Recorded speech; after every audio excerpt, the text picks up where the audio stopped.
Olympic champion Neeraj Chopra ने Hungary की राजधानी बुडापेस्ट में वर्ल्ड चैंपियनशिप जीतकर अपनी दिली तमन्ना पूरी कर ली और देशवासियों को शानदार तोहफा दिया। उनकी कामयाबी के बाद कई एक्सपर्ट भारत को जैवलिन का पावर हाउस कह रहे हैं। भारत के 3 जैवलिन थ्रोअर टॉप 6 में रहे। अब भारत के तकरीबन 10 खिलाड़ी 80 मीटर से ज्यादा भाला फेंक रहे हैं, यानी अंतर्राष्ट्रीय स्तर पर आप इनको कभी भी बड़ा मेडल जीतते हुए देख सकते हैं। भारत इसमें खेल का रुतबा तो बढ़ा ही है, नीरज चोपड़ा की ब्रांड वैल्यू आसमान छूने लगी है। नीरज में ऐसा क्या खास है जो उन्हें दूसरे सभी एथलीटों से अलग करता है? इन सब पर बातचीत करने के लिए हमने आज एक खास मेहमान हरीश बिजूर, जो ब्रांड गुरु के नाम से जाने जाते हैं, उनको आमंत्रित किया है। और आप नीरज चोपड़ा की तस्वीरें देख रहे हैं ये।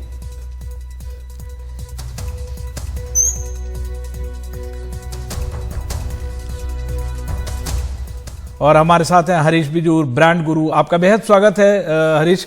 सबसे पहले पिछले 2 दिनों में ऐसा कोई भारतीय नहीं होगा जो ये खबर नहीं देखी होगी। एज अ ब्रांड गुरु आप इनको पिछले 2 दिन में कहां से कहां उठता हुआ देखा आपने? देखिए, जो हंगरी में हुआ है वो डेफिनेटली नीरज चोपड़ा के लिए एक बहुत बड़ी अचीवमेंट है। Every gold that he brings in वो ब्रांड एंडोर्समेंट टर्म से प्लैटिनम बन जाता है। इन द सेंस दैट देखिए, नीरज चोपड़ा अभी की स्थिति देखते हैं तो he is in the top 25 athletes who are in the top 25 list.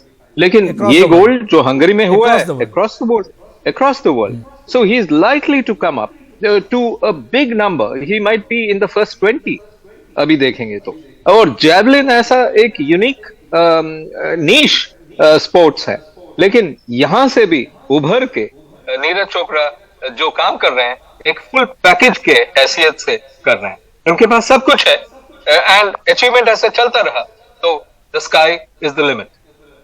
आपने अचीवमेंट की बात की, जाहिर तौर पे उनके अचीवमेंट पे कोई डाउट नहीं है। 88 मोस्ट मिस्टर कंसिस्टेंट आजकल लोग नाम दे रहे हैं और हैं वो, मतलब दुनिया के किसी भी, जैसे मैं हंगरी में आज बातचीत कर रहा था जेएसडब्ल्यू इनकी जो टीम है उनसे, तो उन्होंने कहा कि हंगरी में कोई ये नहीं है, विंड स्पीड नहीं था, उसके बावजूद ये फेंक रहे थे।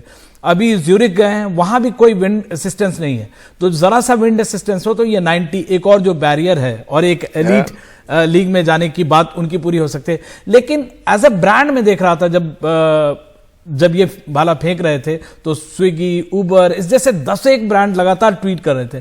क्या ये इंडिकेशन मान सकते हैं कि ब्रांड इनके पास आने वाले हैं? जैसे कि इनकी जो टीम है वो एक्सपेक्ट कर रही है कि साल के अंत तक करीब 25 ब्रांड इनके पास हो जाएंगे।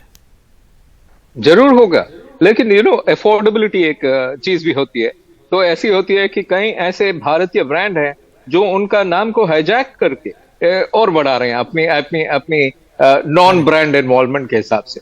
ये सब उनकी इमेज के लिए अच्छी है, क्योंकि at the end of the day वो शायद 15-16 ब्रांड्स को एंडोर्स करते रहेंगे। उनकी brand image boy next door की इमेज है। उनकी ब्रांड इमेज ऐसी है कि वो एक होलिस्टिक स्टार जैसे उनको देखा जाता है। So he has got everything, complete package, good sport and 90 metre पार करें तो he is going to be a record. अच्छा, अभी जो बताया जाता है 26.5 मिलियन है डॉलर उनकी ब्रांड वैल्यू, या 220 करोड़ रुपया के आसपास आता है। इसका आम जनता के लिए क्या मतलब समझा जाए? मतलब 220 करोड़ रुपया वो साल में कमाएंगे या कैसे? या उसके अलावा एडवर्टीजमेंट है, जो प्राइज मनी है, जो बाकी जो स्टेट गवर्नमेंट वगैरह जो देती हैं, और वो सब जो, या जो गवर्नमेंट ऑफ इंडिया का जो प्लान है वो अलग है। लेकिन ब्रांड के थ्रू आप क्या इसको इंटरप्रेट करते हैं कि 220 करोड़ 250 करोड़ के आसपास साल में कमाएंगे? मैं ज्यादातर इन नंबर्स को बिलीव नहीं करता हूँ, क्योंकि आप अभी देखेंगे तो जो कोई भी एक ब्रांडेड और अर्निंग होता है उसकी इनकम टैक्स स्टेटमेंट के हिसाब से देखें तो बहुत अंतर रहता है। इसकी ये बात है कि उनकी वैल्यूएशन, उनकी पोटेंशियल वैल्यूएशन क्या है, उनकी अर्निंग्स कितनी हो सकती है, एक नोशनल नंबर भी बनता है। लेकिन इस सब चीज को हम छोड़ें और ये कहें कि वो कितने ब्रांड्स एंडोर्स करते हैं, कितने ब्रांड्स इनके पास आ रहे हैं, कितने ग्लोबल ब्रांड्स उनके पास शायद फ्यूचर में आएंगे, वो भी एक इंपॉर्टेंस रखती है।